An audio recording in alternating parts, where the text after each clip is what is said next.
Bonjour. Dans cette vidéo, nous allons traiter le deuxième exercice de ce LOL relatif aux exercices du langage C#. Donc cet exercice, ça consiste tout simplement à pratiquer un peu la notion des conditions et des boucles.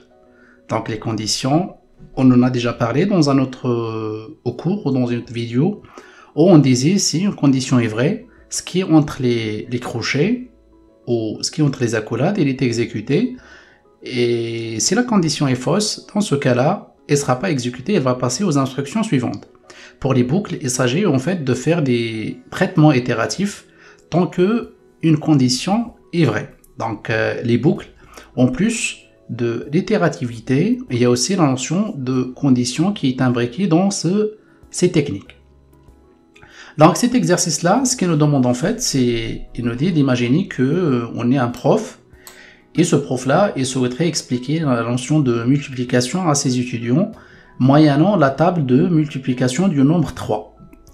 Dans ce cas-là, on va donner à notre programme un chiffre, et à chaque fois que ce chiffre-là est pas un chiffre en fait, mais c'est on va dire un nombre, et ce nombre-là, au notre programme, il va faire des itérations à partir de 1 jusqu'à ce nombre, n dans ce cas-là. Et si jamais un chiffre dans cet intervalle qui est entre 1 et n est un multiplicateur de 3, on va tout simplement afficher une étoile, ce qui est détaillé ici ou expliqué ici, mais sinon on va tout simplement afficher le nombre en question. Dans ce cas-là, dans cet exemple, on donne par exemple le nombre 7, c'est-à-dire le programme, il va parcourir les nombres de 1 jusqu'à 7. 1, 2, 3, 4, jusqu'à 7. Et à chaque fois qu'il trouve qu'un nombre de cet intervalle-là est un multiplicateur de 3, il va tout simplement afficher une étoile. Mais si jamais le nombre en question n'est pas un multiplicateur de 3, il va afficher le nombre. Donc 1, c'est pas un multiplicateur, 2, c'est pas un multiplicateur, par contre 3, c'est un multiplicateur de 3, c'est-à-dire si on divise 3 par 3, c'est un multiplicateur. Par contre 4 c'est non, 5 c'est non, 6 oui, 7 non. Donc là on est arrivé à la limite. Donc en fait, le programme, il va faire des itérations sur tous les nombres qui sont inclus entre 1 et 3. Bien sûr, à chaque fois, il va faire un test. Donc là, quand je dis il va faire des itérations, là, c'est la notion de boucle.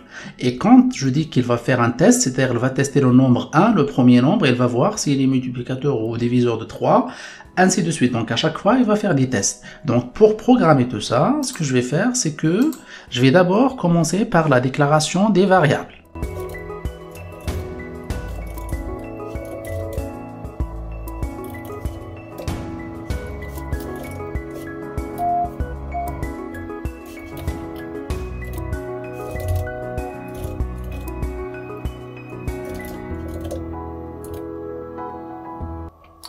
Donc voilà, j'ai déclaré deux variables, un nombre qui j'ai appelé ici number et une chaîne que j'ai appelée ici chaîne. Donc je peux l'appeler S pour ou myString par exemple. On peut l'appeler myString juste pour faire un peu pour garder la même nomination en anglais, la même nomination de variables. Et là, donc, je vais commencer à faire une boucle sur les différents nombres qui sont inclus entre le nombre que je vais donner, qui est dans ce cas-là number, ou qui est symbolisé dans l'exercice par n. Donc n, c'est number dans ce cas-là. Et bien sûr, 1. Pour cela, je vais faire un for. Donc dans les boucles, il y a la boucle while et il y a la boucle for. Donc ils font presque le même traitement. Donc de point de vue traitement, c'est la même chose. Mais il y a certaines différences. Pour moi, je vais utiliser for. Il y a aussi moyen de le faire avec la boucle while.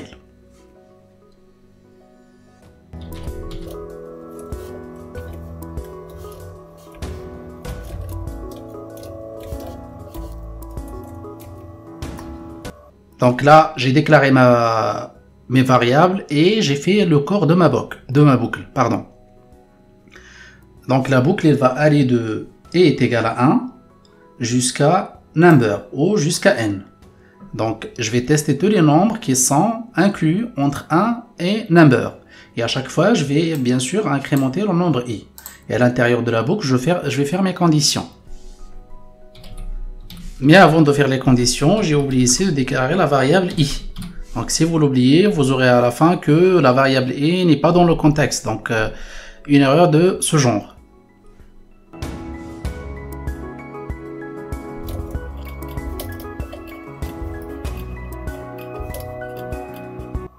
Donc là, j'ai fait mes conditions. Donc la première condition, il s'agit de tester si le nombre i est divisible par 3. Donc pour ce faire, on utilise ce qu'on appelle modulus. C'est-à-dire, je vais regarder le reste de la division entière sur 3 s'il est égal à 0 ou pas. Dans ce cas-là, le nombre i il est divisible par 3 si le reste bien sûr est égal à 0. Donc dans ce cas-là, je vais tout simplement prendre ma chaîne qui était vide au début et je vais lui ajouter une étoile. Sinon, c'est-à-dire le else de la condition, je vais prendre le nombre i, je vais le convertir à une chaîne de caractères et je vais l'ajouter à ma chaîne de caractères qui est myString. D'accord? Donc, ce qu'il va faire le programme, c'est qu'il va prendre le nombre 1, il va faire le test, il va regarder s'il est divisible par 3 ou si le reste de la division entière par 3 est égal à 0. Si oui, il va mettre une étoile. Dans ce cas-là, le reste de 1 sur 3, la division entière, il n'est pas égal à 0. Donc, il va passer à la deuxième condition. Il va trouver que, donc de toute façon, puisque la première condition n'est pas réalisée, n'est pas satisfaite, il va réaliser la deuxième condition. C'est-à-dire, il va prendre le nombre en question, le convertir en chaîne de caractères et l'ajouter à myString. D'accord? Donc, il va faire ce traitement pendant ou pour tous les nombres qui sont inclus entre 1 et 7. Donc, c'est un peu ça ce qui fait le programme. Et à la fin, j'aurai une chaîne de caractères que je vais afficher ici avec myString, avec la fonction system console_writeLine.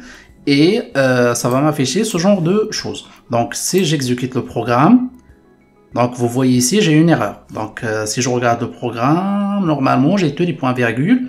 J'ai fermé tous les accolades. Et normalement, sur la fonction, j'ai pas les parenthèses dans la fonction readline. Donc, si je mets les parenthèses, je réexécute, normalement, c'est censé marcher. Donc, voilà. Donc, tout est coloré ici en vert, c'est-à-dire tous les tests ils sont passés. D'accord? Donc, juste un dernier point, faites attention lorsque vous faites des codes en C#, il faut faire très attention au point-virgule et à ce genre de petits époux, c'est-à-dire les parenthèses des fonctions, la fermeture des accolades et les points-virgules. Donc, c'est tout pour cette vidéo. Je vous remercie beaucoup et je vous dis à la prochaine vidéo. Et surtout, si vous aimez ce genre de contenu, n'hésitez pas à vous abonner et à mettre des commentaires si vous voulez que je fasse ce genre de programme avec une autre méthode ou avec d'autres choses.